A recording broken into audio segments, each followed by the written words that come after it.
federação orienta não, compreendendo que a matéria está suficientemente debatida e pronta para ser votada. Votamos não. Como orienta PSB? Não, presidente.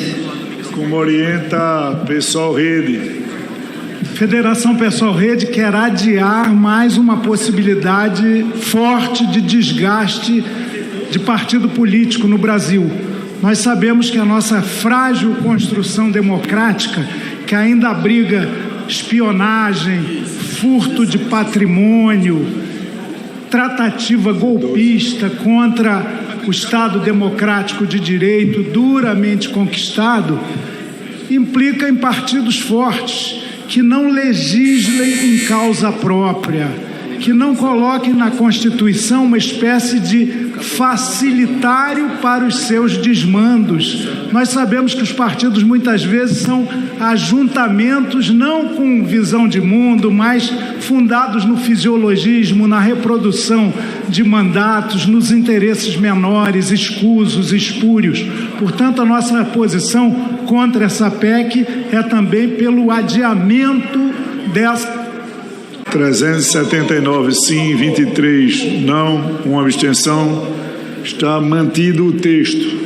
Em votação, a redação final. Aqueles que forem pela aprovação permaneçam como se acham. Aprovada, a matéria vai ao Senado Federal. Bom, essa é a quarta vez que o Congresso Nacional vota uma anistia para os próprios partidos políticos. Então é assim que funciona.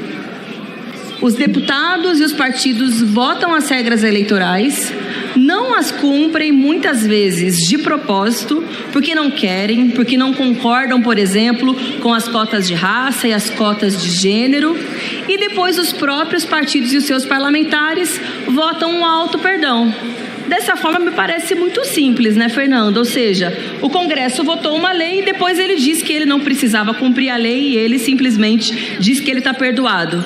Ou mesmo quando é uma resolução do TSE, afinal de contas, um tribunal que tem legitimidade para fazer as regulamentações que não foram votadas pelo Congresso Nacional. E aí, se o TSE definiu, porque foi uma conquista, uma reivindicação do movimento negro, que tivesse recursos destinados para as candidaturas negras, os partidos políticos, muitos deles, não cumpriram de forma proposital, porque discordam disso e, portanto, agora querem propor uma anistia. E aí, de fato, os companheiros da bancada negra conseguiram, que foi uma conquista importante, que esses recursos que não foram utilizados possam ser utilizados em 2026. Acontece que o prejuízo que aconteceu na última eleição segue e, portanto, uma anistia é ao contrário daquilo que a gente exige, que é uma reparação para aqueles que desrespeitam a conquista do povo negro, do movimento negro.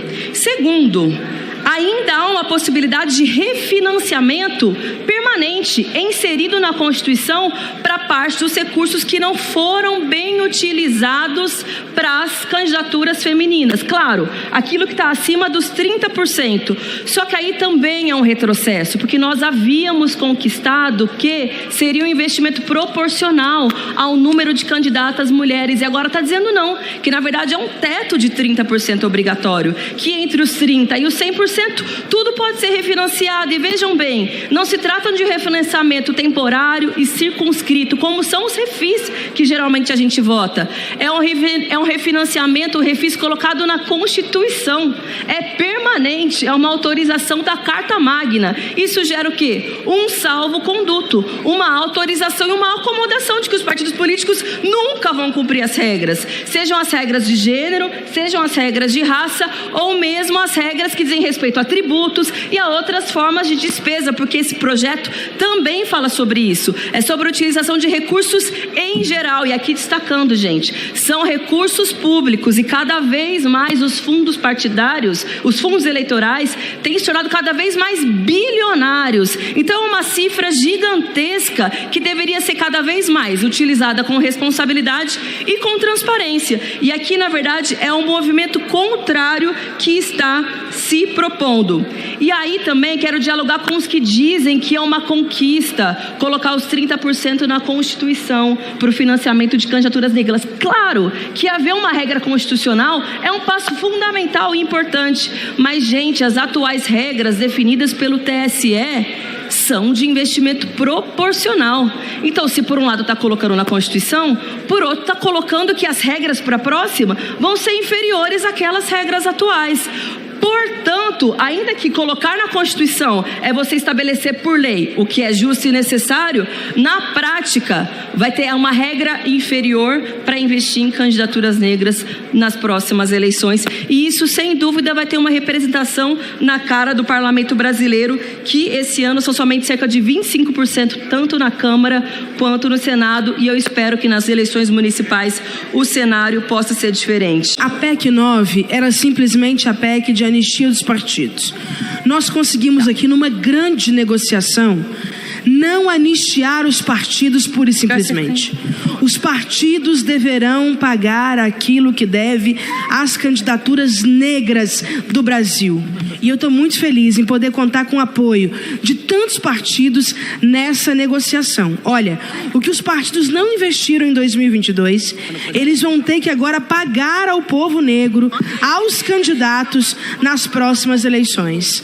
E isso vai significar o fortalecimento de mais candidaturas negras e o combate às desigualdades. Ou seja, construímos acordos importantes, temos condições de votar a matéria. A Federação, PT, PCdoB e PV orienta não ao adiamento de discussão. Que nós aqui precisamos discutir o cerne da proposta. Eu não tenho dúvida de que todas as conquistas que nós tivemos em relação à participação de mulheres, em relação à participação de negros e negras, foi uma conquista vinculada a uma luta social. E aos LGBTs, os indígenas. Vejam, nós tivemos em 2018 a primeira decisão que acompanhava o fundo partidário das cotas femininas. O que acontecia em 2018? Primavera Feminista. Já fazia 5 anos que as mulheres ocupavam as ruas do país para derrotar o PL 5069, de autoria do Eduardo Cunha, e também a Greve Internacional das Mulheres. Nós tivemos a luta em 2020 contra o assassinato do George Floyd nos Estados Unidos e um levante do movimento negro nos Estados Unidos com repercussões e lutas no Brasil. Justamente quando o TSE aceita a tese do PSOL, o pedido de que viesse acompanhado da proporcionalidade dos recursos. Em 2019, nós tivemos a decisão do Supremo Tribunal Federal de criminalizar a LGBTfobia, que é muito importante, e vitória das paradas que se fortaleceram. Nós tivemos esse ano a decisão em relação às candidaturas indígenas, deputada Célia, que também foi uma conquista muito grande dos povos originários. Por que eu estou dizendo isso? Porque eu não tenho dúvida que se trata de uma conquista dos movimentos organizados e uma reação, uma decisão ou decisões judiciais que para nós são uma conquista. Não um problema, como a Câmara tem tratado um problema, todas as decisões judiciais que obrigam a reparar a desigualdade de gênero e raça. E não só tratam como um problema, como queriam anistiar os partidos que não cumpriram cota de mulheres, cota de negros e negras, queriam liberar, sim, financiamento privado, queriam liberar um monte de coisa. Eu estive na comissão especial junto com o deputado Chico Alencar, representando a combativa bancada do PSOL. E não conseguiram aprovar lá, porque é uma vergonha a PEC. E que o texto original era muito pior, eu não tenho dúvida. E que, claro, que o movimento de redução de danos que os companheiros e companheiras fizeram à luz da repercussão social teve algum espaço, e isso é muito importante. Nós não desmerecemos a atuação das bancadas nesse sentido, mas ao mesmo tempo não atinge o cerne da proposta, que é diminuir os valores para candidaturas de negros e negras. Se não ficar se repetindo, eu vou fazer um breve percorrido a partir da minha profissão. Sou professor de História, sempre insuficiente no meu conhecimento, só sei que nada sei, mas dá para lembrar que partido político no Brasil já teve a pujança de defender grandes causas. No alvorecer da Nação Brasil, 1822, havia o Partido Português, que defendia os interesses da colonização e recolonização do Brasil, e o Partido Brasileiro, que defendia interesses nacionais. Nacionais, mas não, Célia, dos povos originários e indígenas, nacionais, mas não, Túlio, dos povos escravizados. O nacional eram as oligarquias, especialmente do Sudeste. No Império acabaram se cristalizando duas forças políticas, os liberais e os conservadores, muito semelhantes, porque também vinculados às aristocracias de então. Dizia-se nada mais parecido com um conservador do que um liberal no poder.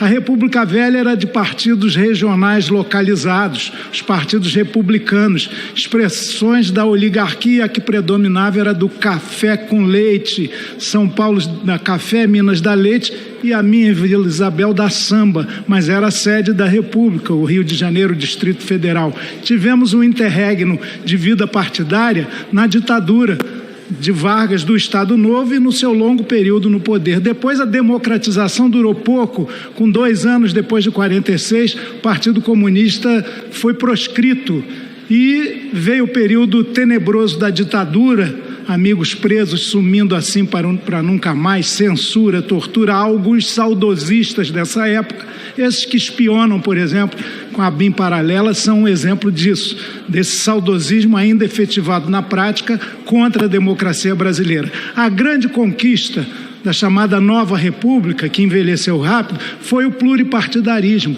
E aí nasceram forças partidárias com bastante nitidez, até o PSDB e o PT, que polarizaram numa certa época, e é natural que haja divergências, haja multiplicidade, mas partido político tem que ser organização autônoma, esfera pública não estatal, livre das amarras do poder, para questionar o poder. Nós queremos, mesmo elegendo os nossos, como temos agora o Lula, autonomia para cobrar, para criticar, para nos devotarmos ao interesse público.